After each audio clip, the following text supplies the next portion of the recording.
Udah nggak bener nih, nggak bener lanjut terus kerjain calon ini bener-bener. Allahu Akbar. Nah, iya bener. Biar sampai jam 2 malam takbirannya. Ya sebelum bulan puasa latihan dulu, di bulan Rajab udah megang mic gitu. Udah latihan sampai ayat 88. Nah, enak nih ngapalinnya ya. 88. Ingat-ingat salep yang warna merah tuh. Ya, alhamdulillah diakhiri dengan oleh Pak Fuad ya. Mudah-mudahan husnul khatimah buat. Amin ya Allah. Bismillahirrahmanirrahim. Alhamdulillahirabbil alamin wassalatu wassalamu ala asyrafil anbiya'i wal mursalin sayyidina wa maulana Muhammadin wa ala alihi wa sahbihi wa man tabi'ahum bi ihsanin ila yaumiddin amma ba'd. Puji syukur senantiasa kita panjatkan kehadirat Allah atas segala rahmat dan karunia-Nya. Alhamdulillah, Bapak-bapak, pada malam hari ini kita dapat melanjutkan agenda rutin kita ya di setiap malam Jumat ya. Dan ini sudah masuk di putaran ke-29. Alhamdulillah, mudah-mudahan Allah selalu berikan keistiqomahan kepada kita semua ya. Dan tentunya mudah-mudahan perjuangan Bapak-bapak semuanya ya, bela-belain pasti capek, waktu, tenaga ataupun harta ya. Semoga Allah berikan balasan yang berlipat ganda. Dan tentunya semoga Allah berikan sesuai dengan janjinya hayatan thayyibah, kehidupan yang baik ya. Man amila salihan min dzakarin aw untha falanuhyiyannahu hayatan thayyibah. Siapa yang benar-benar iman sama Allah, siapa yang ikhlas beramal soleh, maka kami akan berikan kehidupan yang baik. Amin ya rabbal alamin. Wabil khusus kepada Sohibul Bait ya, Pak Gunawan beserta keluarga. Mudah-mudahan apa yang telah diberikan kepada kita baik dari fasilitas tempat maupun makanan, minuman dan semuanya, mudah-mudahan ini menjadi harta yang kekal, harta yang sesungguhnya yang bisa dipetik nanti ketika di akhirat. Amin ya rabbal alamin. Jadi saya tuh ingat hadis Nabi ketika Nabi nanya kepada Sayyidah Aisyah. Sayyidah Aisyah waktu itu nyembelih kambing ya. Mudah-mudahan jadi penyemangat buat kita juga ini biar bisa kurban ya. Nyembelih kambing, kemudian ditanya kemudian dibagi-bagiin itu, sedekahin. Disisain bahunya doang. Seingat saya sih bahunya itu. Bahunya apanya berarti bahu? Hah? Ini bagian sini ya? Hah? Bahunya kambing sebelah mana? Berarti itu kaki depan. Oh, nah itunya doang tuh disisain tuh. Sengaja buat keluarga. Kemudian Nabi nanya, udah bagiin semua katanya. Udah tinggal sisa bahunya doang ini katanya.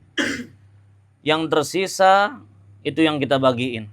Yang habis itu yang bahu kita. Artinya apa Bapak-bapak? Bahwa apa yang kita berikan untuk kebaikan agama, untuk orang-orang yang membutuhkan, itulah harta kita yang sesungguhnya. Gitu ya. Dalam pandangan Islam, harta itu harta sesungguhnya yang akan betul-betul menyelamatkan kita ketika di akhirat, bahkan sebelumnya di alam kubur kita. Karena kita semua tahu ya Bapak-bapak, kondisi ketika ketika kita mati ini ya. Sering-sering bayangin gitu Pak.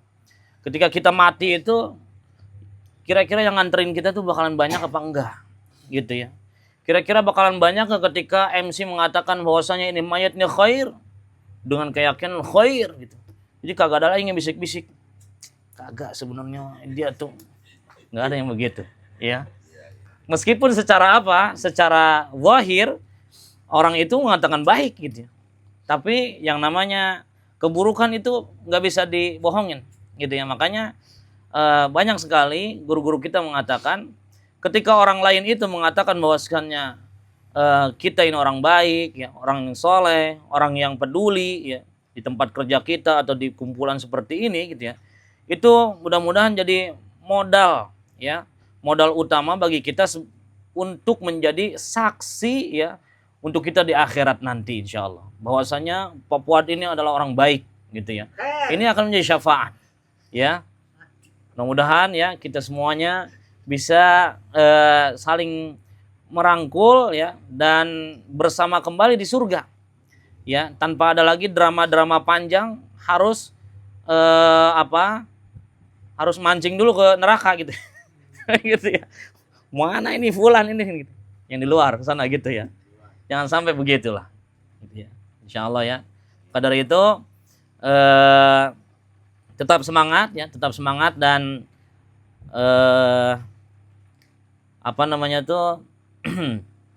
solusi yang dikasih sama Rasul itu, kalau seandainya kita lagi dikasih semangat untuk beramal, itu harus digaspol terus. Harus digaspol. Kalau bisa jangan kasih celah buat setan untuk apa? Masuk fitnah-fitnahnya. Ya. Ini yang saya tulis itu di khutbah Jumat. Pada dibaca kan pasti insya Allah ya dibaca ya. Insya Allah dibaca. Saya ngulang aja lagi. Ngulang aja lagi ya. Artinya apa? Di zaman sekarang kita ini yang namanya fitnah itu bertubi-tubi, Pak. Datangnya terus-terusan, Pak. Ya. Datang terusan. Jadi ketika seseorang menunda-nunda ya, saya lagi semangat nih, saya pengen beramal nih. Misalkan pokoknya entar saya bakalan kurban nih tahun ini gitu. Di entar-entar itu ya, setan masuk, udah mending pakai trip aja ngetrip Jogja kemana. Tiba-tiba itu ya, udah mendingan juga duitnya dipakai buat yang lain gitu ya. Dengan berbagai macam alasan hingga akhirnya apa? Niatnya kita pengen kurban, akhirnya nggak jadi karena kita menunda-nunda amalan tersebut. Ya, kira-kira ada yang pengalaman nggak yang begitu? Saya udah niat pengen melakukan amal soleh nih, tapi nggak jadi gara-gara ditunda-tunda. Ya, betapa sering. Karena itu adalah fitnah. Makanya fitnah itu bisa jadi masuknya dari fitnah syubhat, bisa jadi masuknya dari fitnah syahwat. Kalau fitnah syubhat itu adalah ilmu-ilmu atau amalan-amalan yang kita ini belum tahu gitu ya. Kita ini belum tahu. Nah, biar taunya, biar kita nggak terkena fitnah syubhat itu dengan ngaji gitu ya. Oh, ternyata harusnya begini. Nah, itu fitnah syubhat. Kalau dari fitnah syahwat, ya kita semua tahu. Gitu ya. Makanya kan dalam hadisnya Rasul itu ngingetin kepada kita, badiru bil a'mali fitanan kaqita'il lailil mudlim. Buru-buru. Jadi kalimat badiru itu buru-buru. Cepat-cepat ya untuk beramal soleh sebelum ntar datang yang namanya fitnah-fitnah itu tuh. Ya. Karena fitnah-fitnah itu diibaratkan seperti potongan-potongan malam gelap gulita. Ada yang paham nggak Pak maksudnya hadis Nabi ini? Maksudnya apa? Ibaratnya amal soleh ini cahaya Pak. Cahaya. Tapi ketika apa? Kita membiarkan cahaya itu tidak membesar gitu ya. Akhirnya apa? Ini potongan-potongan kegelapan ini terus nutupin cahaya tersebut hingga akhirnya apa? Dia tidak bisa melakukan amal soleh itu. Makanya imbasnya itu di kalimat Nabi berikutnya. Yusbihur rajul mu'minan wa yumsi kafiran. Ada orang yang pagi-paginya luar biasa semangat banget. Imannya itu lagi tinggi-tingginya tuh. Tapi pas sore melehoy. Ya pas sore apa? Lemes lagi, ngelakuin dosa lagi. Ya kan? Padahal nggak nyampe sehari itu. Ya. Sorenya semangat, paginya semangat, sorenya udah kafir lagi bahasanya. Kufur lagi, kendor lagi. Kalau dalam bahasa Islam itu udah futur lagi itu, ya. Atau sebaliknya, wa yumsi mu'minan, au yumsi mu'minan, wa yusbihu kafiran. Ada yang sore-sorenya semangat luar biasa imannya, pagi-paginya udah bikin dosa lagi. Karena apa itu? Karena dia membiarkan atau mengendorkan benteng imannya dimasuki oleh syaitan. Sehingga akhirnya apa?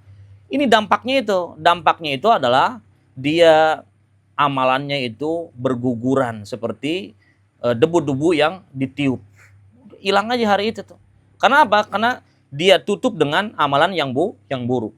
Apa penyebab itu semua? Kata Nabi, yabi'u dinahu bi'aradin minad dunya. Karena apa? Karena dia rela menjual agamanya dengan secuil harta dunia. itu ya. Emang ini bahaya sekali. Orang kalau udah fokusnya dalam urusan dunia gitu ya, maka yang dikorbankan keimanannya, Pak. Yang dikorbankan itu semangat beramalnya itu. Ya, ya jangankan bapak-bapak, saya sendiri juga ya mengalami hal-hal seperti itu. Betapa berat ketika seseorang sudah tertarik jiwanya itu untuk dunia, maka secara otomatis dia akan malas untuk ibadah, akan malas untuk beramal amal soleh. Jadi dua hal yang sering bertentangan itu tuh, gitu ya. Makanya seringkali orang-orang jamaah tabligh itu ngingetin kita jangan sampai ya harta sebanyak apapun itu kita masukin ke dalam jiwa kita. Kalau udah dimasukin ke dalam jiwa itu udah berat banget, ya kita akan mudah untuk ditunggangi oleh syaitan. Makanya betapa banyak gitu ya orang-orang zaman sekarang ya, ibarat kayu mah itu keropos banget gitu ya. Tibang digini baik ya semplak gitu ya. Artinya apa? Ya tibang dikasih duit gocap baik udah pindah pilihan. Ibaratnya gitu. Bahasanya begitulah gitu. Hingga akhirnya apa? Idealisme dalam memilih pemimpin apalagi gitu ya. Yang ideal itu sudah kabur di zaman sekarang. Ibaratnya sudah bias ya. Pokoknya yang penting mah saat itu gua untung, belakangan masalah masalah sengsara mah ntar bisa demo bareng-bareng katanya. Gitu ya. Ya mudah-mudahan warga kita sudah semakin cerdas ya. Sudah semakin sudah semakin bisa atau bijak ya dalam memilih seorang pemimpin. Karena tadi khawatir kan disampaikan oleh Ustadz Agung ya firruna minal ulama itu yarfa'u min barokat ya, akan tercabut keberkahan, Pak, ya. Makanya jangan sampai ada lagi rasa-rasa ini duit saya kenapa cepat habis ya. Gitu ya. Itu adalah indikasi kuat ya, tidak berkahnya harta kita, Pak. Gitu, indikasi kuat itu. Jadi nggak jelas tiba-tiba pengen kemana gitu. Artinya tidak ada sedekahnya, nilai amal solehnya gitu ya. Dan juga saya ingatkan ya pelajaran ya dari kejadian yang meninggalnya orang-orang kemarin itu yang di KRL itu ya, bahwasanya pokoknya jangan sampai ketika kita berangkat kerja pulang kerja itu nggak ingat sama Allah ya. Karena kita nggak tahu itu kita matinya kapan gitu. Dan hadirkan terus perasaan seperti itu ya, khawatir apa? Ya khawatirnya niat kita ini sedang tergelincir, itu yang paling bahaya. Makanya kan tadi ya ketika orang itu jauh dari ulama itu bisa jadi apa? Su'ul khotimah. Itu berat banget gitu. Berat, sangat berat sekali dan ruginya itu berkepanjangan, bahkan mungkin abadi. Ya, makanya dari itu niat itu sangat penting sekali. Niat itu sangat penting ya, meskipun pekerjaannya itu sama seperti orang Kristen, orang Hindu, orang Buddha gitu ya. Tapi niat kita dihadapkan untuk wajahnya Allah Subhanahu wa taala, maka kita akan selamat. Bedanya cuma begitu doang orang Islam tuh ya. Bedanya cuma seperti itu doang. Maka ya sekali lagi saya wanti-wanti pokoknya gitu ya, dalam urusan niat ini jangan sampai lepas dari diri kita. Baik, jemaah yang hormati Allah Subhanahu wa taala, sedikit kita 15 menit lagi nih. Enggak apa-apa nih, lanjut ini. Lanjut. Sambil makan. Oh iya, lagi khusus ya. Oke, siap. Ah? Sampai jam 2. Wis, libur besok ya. Emang enggak pada demo? Oh, bos sih lo beda. Gimana kalau jamaah healing kopi kita demo ke pabriknya Pak Dodo? Ikut demo. Iya, demo maksudnya ikut ngopi gitu di sana. Masya Allah. Baik, yang dibaca tadi kita ngambil 1-2 ayat sajalah. Ya.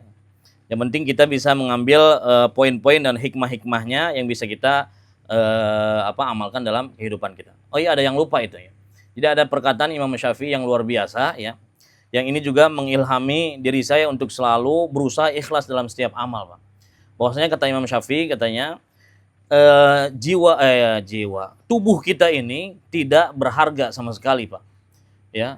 Kalau seandainya ada ruhnya. Jadi tubuh kita ini nggak berharga kalau seandainya nggak ada ruhnya. Benar apa nggak Pak? Iya, orang kagak ada jiwa, kagak ada ruhnya udah mati. Kira-kira masih berharga apa enggak? Udah nggak berharga. Nah, ruh itu bisa berharga kalau seandainya ada ilmunya. Gitu ya, ada ilmunya. Orang menghargai kita karena punya ilmu, orang menghargai kita karena dia punya bakat tertentu hingga akhirnya dia bisa kerja gitu ya dan lain sebagainya. Dan ilmu itu bisa berharga kalau seandainya ada amalnya. Gitu ya. Di percuma terus berkutat di teori gitu ya. Biasa OTW gitu ya. Hayu-hayu buuk gitu ya. Oke siap. Aduh. Akhirnya apa? Nggak diamalin gitu, tidak ada actionnya gitu. Maka ilmu tanpa action ya kurang lah, ibaratnya kurang. Bukan berarti sia-sia juga, kurang. Dan amal itu bisa benar-benar berharga kalau seandainya ikhlas. Ini tingkat yang paling mahal itu Pak. Ya, karena setan itu akan terus menggoda kita, biarpun dia punya ilmu, biarpun dia punya amal, tapi dia berusaha agar dia tidak ikhlas. Agar dia melakukan itu bukan karena Allah. Kalau udah melakukan karena Allah, yakin Pak, itu godaannya gede banget Pak. Itu kerasa banget benar. Luar biasa Pak. Kalau niatnya karena Allah. Makanya wajar, saya mewajarkan kalau seandainya bapak-bapak ketika duduk di Healing Kopi ini pengajian, ngantuknya berat banget gitu. Tandanya berarti ini ikhlas banget bapak-bapak tuh. Gitu ya. Setannya kuat banget lah ibaratnya. Ya, bukan lagi setan ecek-ecek yang goda kita. Ini udah menteri-menterinya yang goda kita tuh. Wah, udah kagak sanggup ini sama warga biasa katanya. Datengin udah RT setan, kemudian RW. Jangan dipelintir ini. Ya, pokoknya datengin gitu untuk menggoda supaya melenceng dari niat yang ikhlas karena Allah Subhanahu wa taala.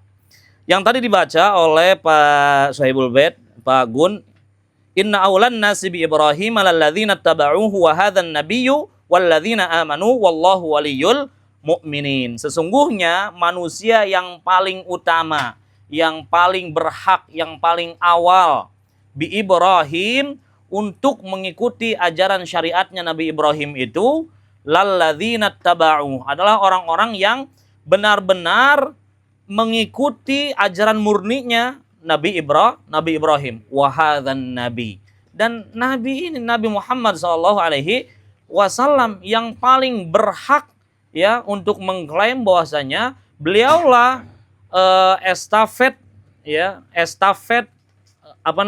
ajaran yang murni dari Nabi Ibrahim alaihis salam. Dan walladzina amanu, dan para pengikutnya, para sahabat dan juga generasi emas setelahnya.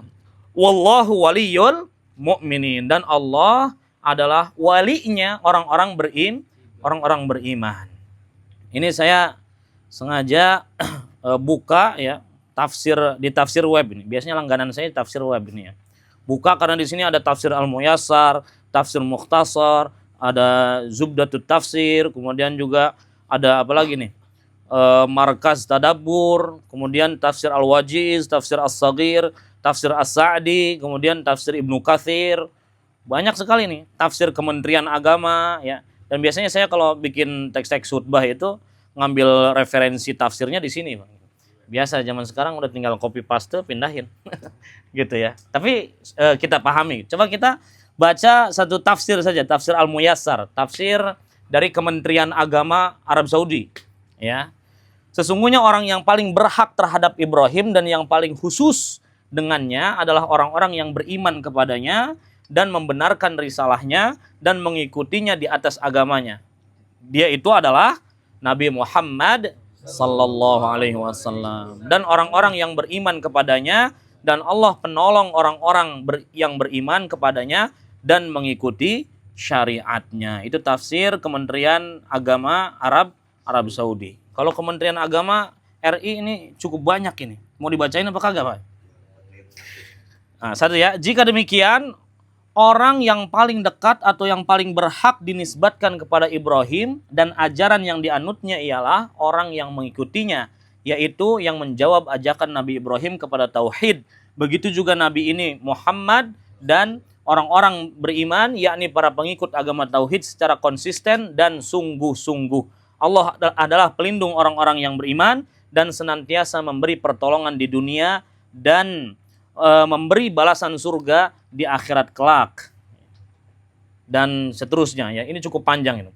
Pada intinya, Bapak-bapak yang dirahmati Allah Subhanahu wa taala, ayat ini adalah ayat untuk menepis kepada klaimnya orang-orang ahlul kitab Yahudi dan Nasrani. Mereka tuh menganggap ketika itu tuh gambarannya ya.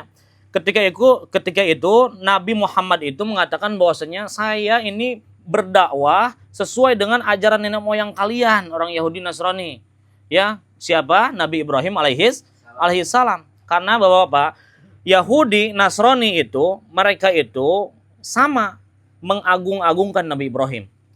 Itu sebagai nenek moyang. Makanya dikatakan sebagai Abul Anbiya, bapaknya para nabi. Bapaknya para nabi. Maka ketika orang Yahudi menjawab, bilang orang Yahudi itu, Muhammad yang paling berhak dikatakan mengikuti Nabi Ibrahim itu ajaran kami. Kami orang Yahudi. Nabi paling banyak dari kami. Ya. Jadi kami yang paling berhak mendapatkan kemuliaan nenek moyang kami, yaitu Nabi Ibrahim. Sementara faktanya Bapak-bapak, bagaimana orang Yahudi? Mereka banyak menyelewengkan ajaran-ajaran Taurat. Oh, begitupun dengan Nasrani. Ada ajaran Taurat ya, misalkan urusan pemerintahan, jangan berbuat zalim. Kemudian oleh para ahlul kitabnya, ustadz-ustadznya bilang zalim kepada orang-orang yang lemah gitu ya. Udah biarin aja lah gitu ya, nggak ada duitnya. Demi kepentingan apa? Kepentingan pemimpin. Jadi banyak sekali tafsiran-tafsiran di kitab Taurat itu diselewengkan oleh orang-orang ahlul kitab. Makanya Allah itu melaknat orang-orang Yahudi. Melaknat orang-orang Yahudi dan memutus gitu ya, memutus kemuliaan dari kemuliaannya Nabi Ibrahim alaihissalam. Sementara Nabi Muhammad SAW adalah nabi yang amanah, yang jujur, luar biasa, tidak pernah mengurangi atau menambah sedikit pun dari ayat-ayat Al-Quran. Nah, salah satu buktinya ini sebetulnya mau saya sampaikan ke ibu-ibu habis maghrib, cuma karena hujan jadi kagak ngaji, ya, jadi libur. Di surat Abasa ini ya, yang menjadi sebab turunnya ayat tersebut teguran Nabi ya, karena ada orang buta yang mau minta nasihat, sedangkan Nabi itu lagi ceramah kepada para pembesar Quraisy, Pak. Misalkan ya menteri-menterinya Abu Jahal ya, kemudian Umayyah, Abu Lahab dan lain sebagainya. Dia tuh lagi benar-benar serius. Kemudian ada tuh orang Abdullah bin Umi Maktum, dia buta. Pengen nanya, Nabi, nasihat itu apakah betul gini-gini? Tar dulu, diam dulu. Kata Nabi Muhammad begitu. Hingga akhirnya apa? Ditegur langsung sama Allah, Pak. Langsung ditegur sama Allah dengan bahasa yang bebas. Jangan begitu, Nabi. Ya, kamu jangan bela-belain orang-orang yang punya jabatan itu kamu dahulin.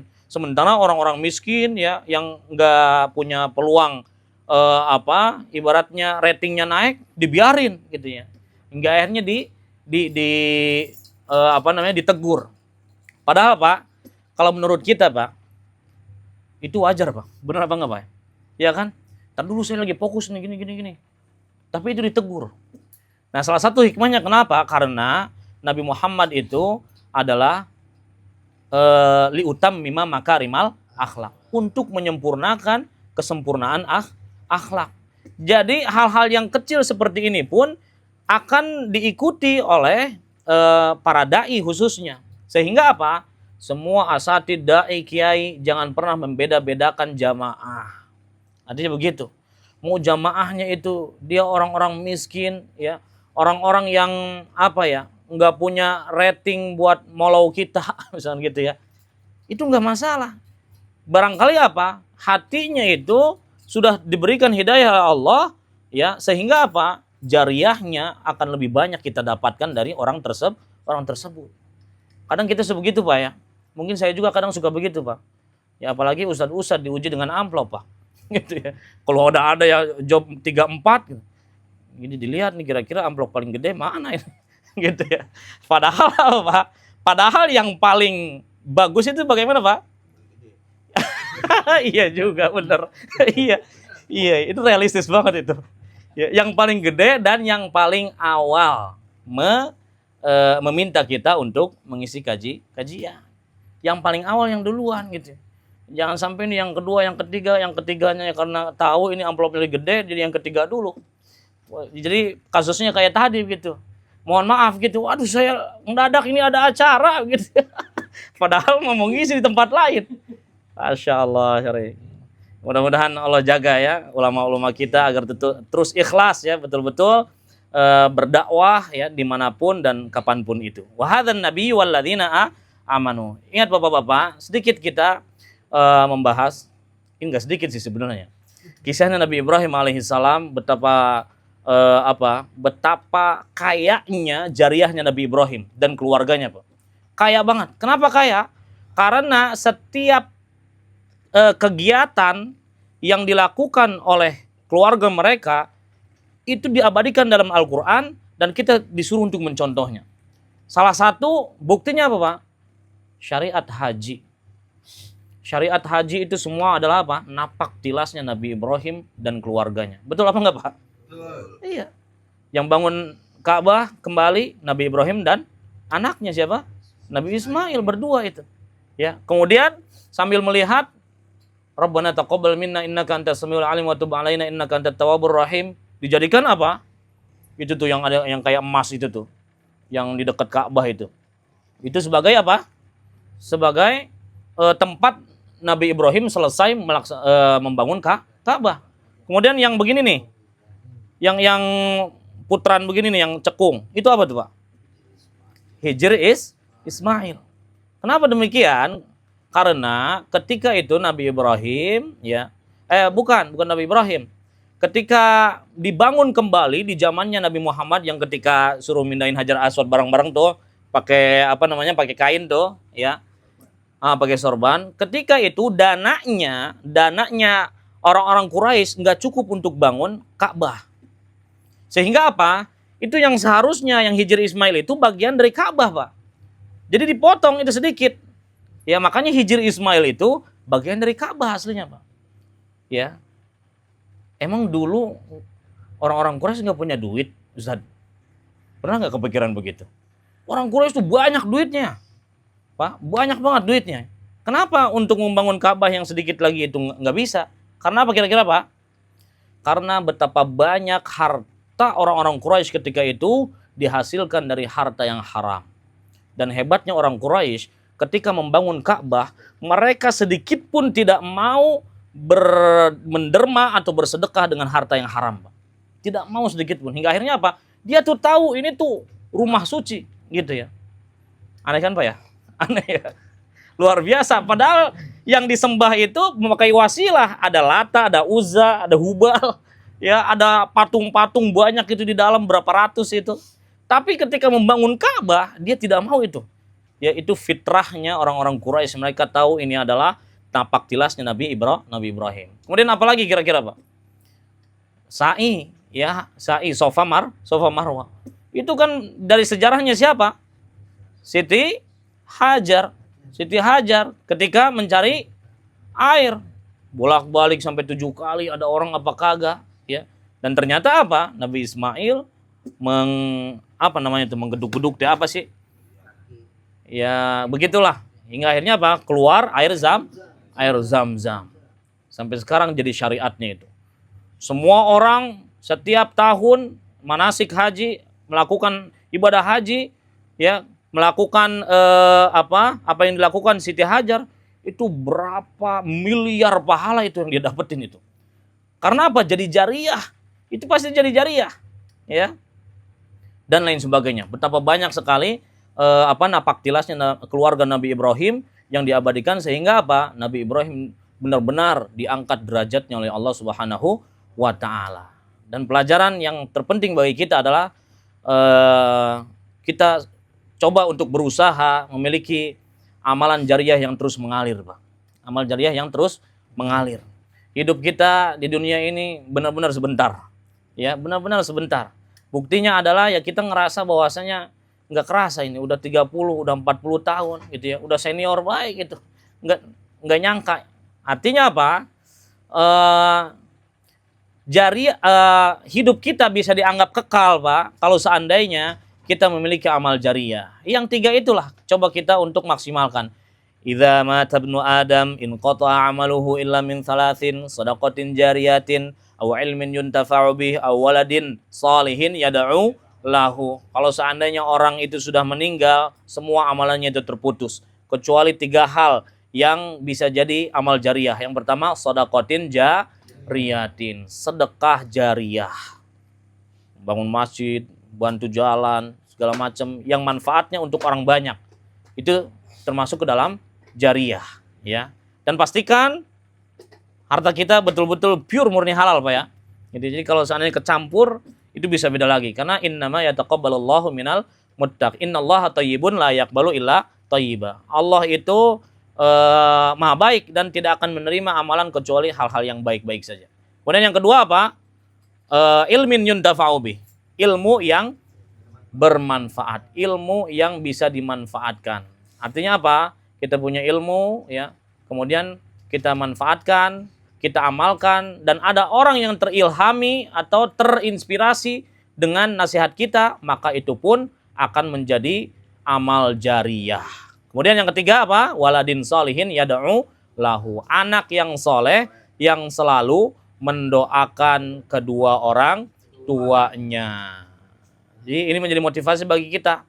Kita didik anak-anak kita menjadi anak yang soleh-solehah, aset untuk akhirat kita, ya, dan ajarkan terus untuk selalu mendoakan kita. Karena syaratnya Pak, anak bisa jadi jariyah si anak tersebut harus soleh dulu. Benar nggak Pak? Waladun soleh. Jadi bukan waladun yad'ulahu atau anak yang selalu mendoakan, enggak. Tapi anak yang soleh dulu. Jadi anaknya harus soleh dulu, ya. Kalau anaknya belum soleh tapi masih berdoa, itu bisa jadi nggak masuk kategori.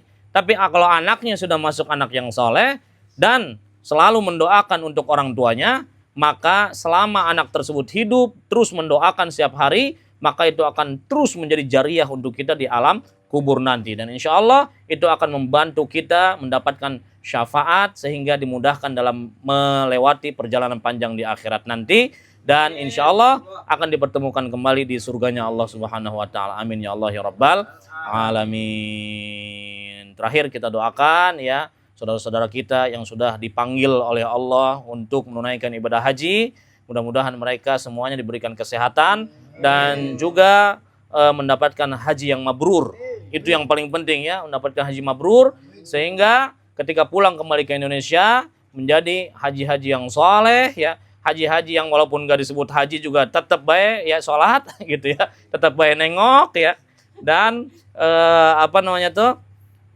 sehingga bisa menularkan kebaikannya tersebut di lingkungan-lingkungan sekitarnya. Ala hadiniyah wa likulli niyatin sholihah. Al-Fatihah. A'udzubillahi minasyaitonirrajim. Bismillahirrahmanirrahim. Alhamdulillahi rabbil alamin, arrahmanir rahim, maliki yaumiddin, iyyaka na'budu wa iyyaka nasta'in, ihdinas siratal mustaqim, siratal ladzina an'amta 'alaihim ghairil maghdubi 'alaihim waladdallin. Amin. Terima kasih atas perhatiannya dan mohon maaf atas segala kekurangan. Wal 'afwu minkum. Wassalamualaikum warahmatullahi wabarakatuh. Waalaikumsalam.